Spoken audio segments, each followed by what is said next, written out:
ஆபீஸில் தீபக்கிற்கு நடந்த அவமானத்தை கேட்டதும் ரஞ்சனுக்கு பயங்கரமான கோபம் வந்தது. உடனே தினேஷை கண்டபடி திட்டிவிட்டு அவசரமாக தீபக்கின் நம்பருக்கு டயல் செய்தான். ஆனால் ஏற்கனவே ஷர்மிளாவை பற்றி நினைத்துக் கொண்டு கவலையுடன் படுத்துக் கொண்டிருந்த தீபக்கிற்கு அவனிடம் பேச விருப்பமில்லாமல் போனை அட்டன் செய்யவில்லை. ஆனால் ரஞ்சன் திரும்ப அவனுக்கு கால் செய்து கொண்டே இருக்க ஒரு கட்டத்தில் கடுப்பான தீபக் போனை அட்டன் செய்தான். உடனே ரஞ்சன் தீபக்கை பேச விடாமல் ஒரே மூச்சில் பேச ஆரம்பித்தான். மச்சி, இங்க நடந்ததெல்லாம் நான் இப்பதான் கேள்விப்பட்டேன். ஐம் ரியலி சாரிடா. அந்த டைம்ல எனக்கு ஒரு முக்கியமான மீட்டிங் இருந்ததால நான் அங்க போயிட்டேன். நான் மட்டும் உன் கூட இருந்திருந்தா கண்டிப்பா உன்னை அவமானப்பட விட்டுருக்க மாட்டேன். அந்த தினேஷ் ஒரு முட்டாள்டா.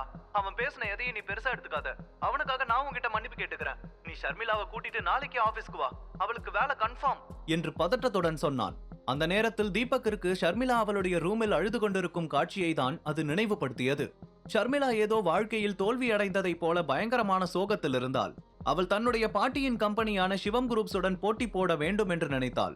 ஆனால் முதல் படியிலேயே தடுமாறி கீழே விழுந்ததை நினைத்து அவள் மிகவும் வேதனைப்பட்டாள். அவளுடைய சோகத்தை பார்த்த தீபக்கிற்கும் இதயத்தில் ஊசி குத்தியதை போல வலிக்க ஆரம்பித்தது. ஹலோ தீபக், என்ன மச்சி சைலண்டா இருக்க? ஏதாவது பேசு என்று இடையில் ரஞ்சனின் குரல் கேட்டது. அவனுடைய வார்த்தையில் இருந்த பதட்டத்தை பார்க்கும்போது தினேஷுடன் நடந்த பிரச்சனையில் எங்கே தனக்கு ரெக்கமெண்ட் செய்யவிருந்த வேலையை தீபக் வேண்டாம் என்று தடுத்து விடுவானோ என்ற பயம் தெரிந்தது. இங்க பாரு மச்சான், எனக்கும் தினேஷுக்கும் நடந்த பிரச்சனைக்கு நீ எதுக்காக சாரி கேட்கணும்? நீ அந்த இடத்துல இருந்திருந்தா கண்டிப்பா என்ன அவமானப்படுத்த விட்டுருக்க மாட்டேன்னு எனக்கு நல்லா தெரியும். சோ நீ அதை பத்தி கவலைப்படாத. அதே நேரத்துல நான் உனக்காக குளோபல் இண்டஸ்ட்ரீஸ்ல ரெக்கமெண்ட் செஞ்ச வேலையும் கண்டிப்பா உனக்கு கிடைக்கும். கோபத்துல நான் உன்னை பழி வாங்கிடுவேணும்னு நினைக்காத என்று சொன்னான் தீபக். அந்த வார்த்தையை கேட்டதும் தான் ரஞ்சனின் முகத்தில் சந்தோஷமே வந்தது. தன்னுடைய வேலைக்கு எந்த ஆபத்தும் இல்லை என்று தெரிந்ததும் ரஞ்சனுக்கு பதட்டம் குறைந்தது. இருந்தாலும் தீபக்கின் மனநிலையை புரிந்து கொண்டவன் அவனை சமாதானப்படுத்த முயன்றான். தீபக், நீ இப்ப என்ன மனநிலைமையில இருப்பான்னு எனக்கு நல்லா புரியுது. நான் என்னோட வேலையை தக்க வச்சுக்கிறத பத்தி பேச வரல. இங்க நடந்ததெல்லாம் கேள்விப்பட்டு நான் ரொம்பவே ஃபீல் ஆயிட்டேன். நீ நாளைக்கு உன் ஒய்ஃபோட கிளம்பி ஆபீஸ்க்கு வா. நான் தினேஷையும் அவங்க 2 பேரையும் உன்கிட்ட மன்னிப்பு கேட்க வைக்கிறேன். இனிமே அவங்க அந்த மாதிரி நடந்துக்க மாட்டாங்கன்னு நான் கண்டிப்பா ப்ராமிஸ் பண்ணி தரேன் என்று உறுதியாக சொன்னான் ரஞ்சன். இட்ஸ் ஓகே ரஞ்சன், வந்த முதல் நாள்லயே என் ஒய்ஃபை அவமானப்படுத்தின கம்பெனிக்கு கண்டிப்பா நான் திரும்ப வரதா ஐடியா இல்ல என்று சொல்லிவிட்டு போனை கட் செய்தான் தீபக். ரஞ்சன் ஏமாற்றத்துடன் போனை டேபிளில் வைப்பதை பார்த்த தினேஷுக்கு உள்ளுக்குள் கொஞ்சம் பயமாக இருந்தது. எங்கே தீபக்கால் தன்னுடைய வாழ்க்கை இருளுக்குள் நுழைந்து விடுமோ என்று அவன் ரொம்பவே பயந்தான். உடனே அந்த விஷயத்தை சாதாரணமாக கையாள வேண்டும் என்று நினைத்தவன் ரஞ்சனை பார்த்து, மச்சி, நான் சொல்றத கொஞ்சம் கேளுடா. எனக்கு அவங்கள அவமானப்படுத்தணும்னு எந்த எண்ணமும் இல்ல. நான் எப்பவும் போல காலேஜ்ல கலாய்ச்சி பேசுற மாதிரி பேசிட்டேன். அதை அவன் ரொம்ப சீரியஸா எடுத்துக்கிட்டான். அதை நினைச்சு நீ இப்படி கவலைப்பட்டதுல எந்த அர்த்தமும் இல்ல. அதுவும் இல்லாம நான் அவன் ஒய்ஃபோட டிசைன்ஸ் எல்லாம் பார்த்தேன். அதெல்லாம் வேஸ்ட். அந்த அளவுக்கு வர்த் இல்ல. தீபக் நம்மளோட ஃப்ரெண்டுங்கிறதுக்காக அவன் ஒய்ஃபுக்கு வேலை கொடுத்தா நாம தான் மாட்டுவோம் என்று சொன்னான் தினேஷ். அதை கேட்டதும் ரஞ்சன் கோபத்துடன் அவனை பார்த்து, டேய், எனக்கு நல்லா தெரியும். உனக்கு முன்னாடியே நான் ஷர்மிளாவோட டிசைன்ஸ் எல்லாம் பார்த்துட்டேன். உன்னை விட அவங்க ரொம்ப நல்லாவே டிசைன் பண்ணியிருக்காங்க. நீ அவங்க மேல பொறாமப்படுறன்னு எனக்கு இதுல இருந்தே தெரியுது. கம்பெனிக்கு வந்தா இப்படி உன்னோட பர்சனல் வெஞ்சன்ஸ் எல்லாம் அதுல கொண்டு வரக்கூடாது. உன்னோட பொசிஷனுக்கு ஏத்த மாதிரி நடந்துக்கோ என்று கோபமாக சொன்னான். இல்ல ரஞ்சன், நான் அப்படி சொல்ல வரல என்று தினேஷ் ஏதோ சொல்ல வரும்போது ரஞ்சன் குறுக்கிட்டு, நீ தான் சொல்ல வேண்டிய எல்லாத்தையும் சொல்லி முடிச்சிட்டியே, அப்புறம் மறுபடியும் எக்ஸ்பிளைன் பண்றதுக்கு என்ன இருக்கு? நான் மட்டும் அந்த நேரத்துல உங்க கூட இருந்திருந்தா இப்படி எல்லாம் நடக்க விட்டுருக்க மாட்டேன். எஸ்வி குரூப்ஸோட எனக்கு ஒரு மீட்டிங் இருந்துச்சுன்னு உனக்கு தெரியும். அவங்க நம்ம கம்பெனில இன்வெஸ்ட் பண்ண ரெடியா இருக்காங்க. மிஸ்டர் வேணுகோபால் இன்வெஸ்ட் பண்றதுக்கு அப்புறம் அவங்க பண்றதா சொல்லியிருந்தாங்க.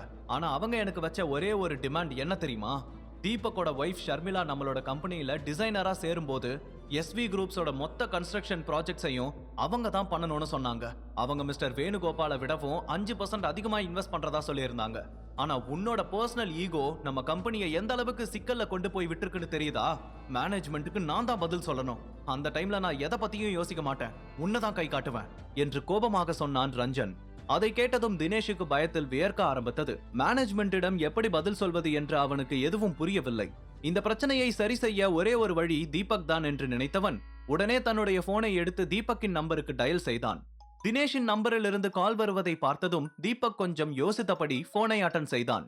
உடனே தினேஷ் பதட்டத்துடன், தீபக், என்ன மன்னிச்சிடு மச்சான். நான் ரொம்ப பெரிய தப்பு பண்ணிட்டேன். நான் எப்பவும் போல உங்ககிட்ட ஜாலியா கலாய்க்கிற மாதிரி தான் பேசினேன். ஆனா அந்த ராகவும் லலிதாவும் சேர்ந்துதான் டாபிக்க மாத்தி என்ன உனக்கு அகைன்ஸ்டா திருப்பிட்டாங்க. இனிமே இந்த மாதிரி கண்டிப்பா நடக்காது. நீ உன்னோட ஒய்ஃபை கூட்டிக்கிட்டு ஆபீஸ்க்கு வா மச்சி. நான் இப்பவே அவங்கள அப்பாயிண்ட் பண்றேன்.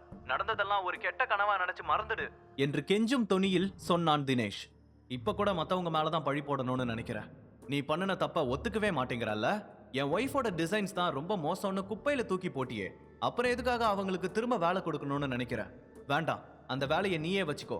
ஆனா அடுத்த தடவை இந்த மாதிரி பேசுறதுக்கு முன்னாடி கொஞ்சம் யோசிச்சு பேசு என்று சொல்லிவிட்டு டக்கன போனை கட் செய்தான் தீபக். தீபக் போனை கட் செய்தவுடன் தினேஷுக்கு என்ன செய்வதென்று தெரியாமல் அப்படியே அதிர்ச்சியில் நின்றிருந்தான். அடுத்து என்ன செய்வது, இந்த பிரச்சனையிலிருந்து எப்படி வெளியே வருவது என்று அவனுக்கு எதுவுமே புரியவில்லை. அவன் முகத்தை பார்த்த ரஞ்சன் லேசாக சிரித்தபடி, என்னாச்சு, தீபக் முடியாதுன்னு சொல்லிட்டானா? எனக்கு முன்னாடியே தெரியும், அவன் ஒரு முடிவு பண்ணிட்டா அதுல இருந்து எப்பவும் பின்வாங்க மாட்டான். நீ பண்ணின தப்புக்கு கண்டிப்பா யாரா இருந்தாலும் அதை தான் பண்ணிருப்பாங்க. இனி அவ்வளோதான், நீ ரெடியாரு.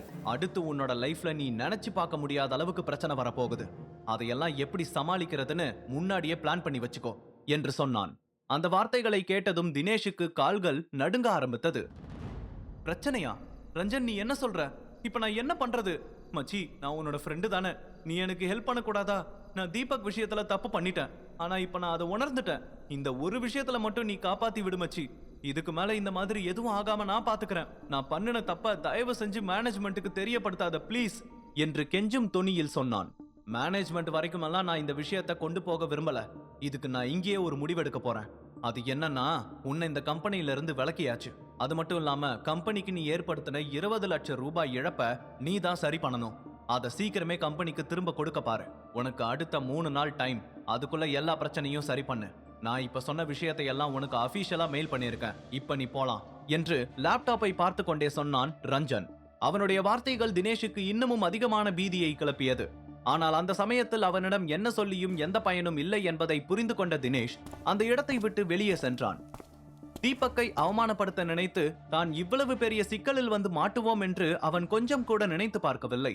இன்னொரு புறம் தீபக் ஷர்மிளாவையே நினைத்தபடி படுத்துக் கொண்டிருக்க, அப்போது அவனுடைய ஜன்னல் வழியாக ஏதோ ஒரு உருவம் கிராஸ் ஆகி சென்றதை கவனித்தவன் உடனே எழுந்து வெளியே வந்து பார்த்தான்.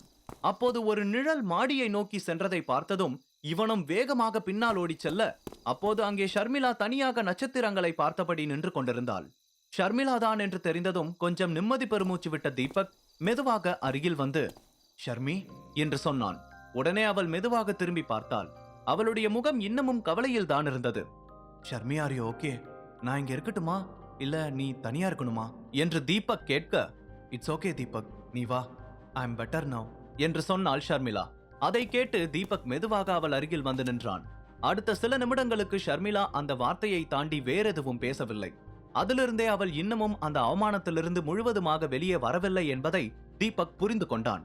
ஷர்மி, நம்ம லைஃப்ல இது போதும்னு நாம எப்பவுமே நினைச்சிடக் கூடாது. அப்படி இருந்தா அதுவே நம்மள சோம்பேறி ஆக்கிடும். இன்னைக்கு உனக்கு நடந்த அவமானம் கூட அப்படிதான். இப்ப நீ விழுந்துட்ட, ஆனா அடுத்த முறை நீ எழுந்திருக்கும் போது பழைய ஷர்மிளாவை விடவும் 10 மடங்கு அதிக பலத்தோட எழுந்திருக்கணும். ஒரு விஷயத்த நீ நல்லா புரிஞ்சுக்கோ, நீ இன்டர்வியூக்கு போன இடத்துல எல்லாம் உன் திறமையால நீ எங்கேயும் தோத்து போகல. உனக்கு சதி பண்ணி எங்கேயும் வேலைக்கு சேர்க்காம விட்டுருக்காங்க. இதுல இருந்தே உன்னை பார்த்து அவங்க பயப்படுறாங்கன்னு நல்லா தெரியுது. உன்னோட திறமையால கண்டிப்பா நீ ஒரு பெரிய இடத்துக்கு வந்துருவேன்னு அவங்களுக்கு தெரிஞ்சிருக்கு. இதுதான் உன்னோட பலம். அந்த பலத்தை நீ புரிஞ்சுக்காததுனாலதான் இப்படி ஃபீல் பண்ணிட்டு இருக்க என்று சொன்னான் தீபக். அவன் சொன்னதை கேட்டதும் ஷர்மிளா டக்கென அவனை திரும்பி பார்த்தாள். ஒரு விதத்தில் தீபக் சொல்வதும் உண்மை என்று அவள் உணர ஆரம்பித்தாள். நீ சொல்றது சரிதான் தீபக், எங்கேயும் என்னோட திறமையால நான் தோத்து போனதில்ல என்று ஒரு மெல்லிய புன்னகையுடன் சொன்னாள். இதுக்கு மேலேயும் நீ அதையே நினைச்சிட்டு இருக்காம இந்த பிரச்சனையில இருந்து எப்படி வெளியே வரலாம், அடுத்து என்ன பண்ணலாம்னு யோசி. நீ இப்படி சோகமா அழுதுட்டு உக்காந்து இருக்கிறத தான் அவங்க விரும்புவாங்க. நீயும் அதை பண்ணி அவங்களோட சந்தோஷத்துக்கு தீனி போடுறாத என்று சொன்னான் தீபக். அதை கேட்டதும் ஷர்மிளா கொஞ்சம் நம்பிக்கையுடன் தலையை ஆட்டினாள்.